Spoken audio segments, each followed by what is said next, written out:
Okay, so there is a massive fight brewing between the federal government and the state of California, and it's all centered on thousands and thousands of trucking licenses. In this explainer, we're going to break down this really high-stakes standoff. Let's just start with a number, 17,000. That is how many commercial trucking licenses in California were just declared invalid by the federal government. And as you can imagine, that has kicked off a huge conflict with some pretty serious consequences. So, how did we even get here? We're going to walk you through exactly how a single federal audit spiraled into this showdown, what it all means for the drivers who are now caught right in the middle of it, and yeah, why hundreds of millions of dollars in federal funding are suddenly on the line. When you really boil it all down, this entire dispute comes down to one very specific type of license and a very, very serious accusation from the feds. So let's get right into what they're claiming. So, you've got two major players in this game. On one side, you have the U.S. Department of Transportation, the DOT. That's the federal agency that sets the rules for the entire country. And on the other side, you've got California's DMV, the state agency that's actually on the ground issuing these licenses. Now, the license at the very heart of this whole thing is something called a non-domiciled CDL. What is that? Well, it's basically a commercial driver's license for someone who isn't a permanent U.S. resident, but is here legally to work, maybe on a temporary work permit. These licenses are absolutely crucial for industries like trucking, but because of that, they're also super heavily regulated. And here it is, the bombshell claim from the U.S. DOT, that the California DMV went and improperly issued a whopping 17,000 of these licenses. They're basically saying it was a massive failure to follow federal law. And you know, the federal government is not pulling any punches here. The Secretary of Transportation, Sean P. Duffy, released this statement flat out accusing the state of being caught red-handed.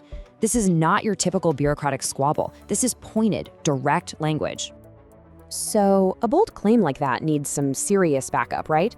Well, it all comes from the findings of a pretty damning federal audit. The audit came from the Federal Motor Carrier Safety Administration, which is part of the DOT, and they reported finding what they called systemic errors in California's whole process. But the biggest problem they found, they said California was issuing these commercial licenses with expiration dates that went way, way past the date the driver was legally allowed to work in the US. And to give you an idea of the scale here, the audit didn't look at every single one of the 17,000 licenses, but in the sample of records they did pull, more than 1 in 4, 25%, failed to meet federal rules. Now, in the world of government audits, a 25% failure rate is a massive red flag. It points to a deep systemic issue, not just, a few one-off mistakes. So after these findings came out, the federal government didn't just send a warning letter. No, they took immediate and pretty sweeping action with huge consequences for the drivers and for the state of California itself. The first, most immediate hit is to the drivers. All 17,000 of those licenses we've been talking about are being revoked. Every single one of those drivers has gotten a notice saying that, as far as the federal government is concerned, they can no longer legally operate a commercial truck. Now, they're not being yanked off the road tomorrow. They've been given a 60-day window, sort of a grace period. But once that clock runs out, their licenses are officially gone. And for a lot of them, so is their job. But this isn't just about the driver's licenses. The feds are now turning up the heat on the state, hitting California right where it hurts, the budget. The DOT is threatening to cut off a huge slice of federal transportation funding. And the number they've put on the table is $160 million. That's money that's supposed to go toward things like highway repairs, public transit, you name it. The DOT's message here is crystal clear. If California doesn't fix its licensing system and get in line with the audit's demands, that money is off the table. Now, to really get the full picture here, you have to understand that this whole license thing didn't just pop up out of nowhere. This is actually just the latest chapter in a much longer, escalating fight between the DOT and California. You can see this has been building for months. It really kicked off back in May when the DOT started to crack down on English proficiency rules for truck drivers. Then in July, California's Highway Patrol basically said, nope, we're not going to enforce that. By August, the feds were threatening to pull funding over it, and by October, they actually did it. They started withholding money over that completely separate issue.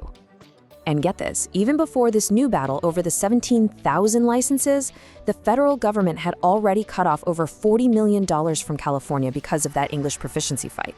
So that was really the opening shot. What we're seeing now is a major, major escalation. All right, let's put all these pieces together and do a quick recap of where we stand. And then we gotta ask the big question, what on earth happens next? So what you have here is basically a perfect storm. It all starts with this damning accusation from a federal audit. That triggers this really aggressive action from the DOT, putting thousands of jobs and millions of dollars at risk. And all of this is playing out against a backdrop of, well, existing bad blood between these two sides. Which leaves us with the $1 million question, or I guess in this case, the $160 million question. You've got thousands of drivers about to lose their livelihoods, a huge pile of federal funding hanging in the balance. So what's the next move? California and the US DOT are locked in this standoff, and whatever they decide to do next is going to be a very, very big deal.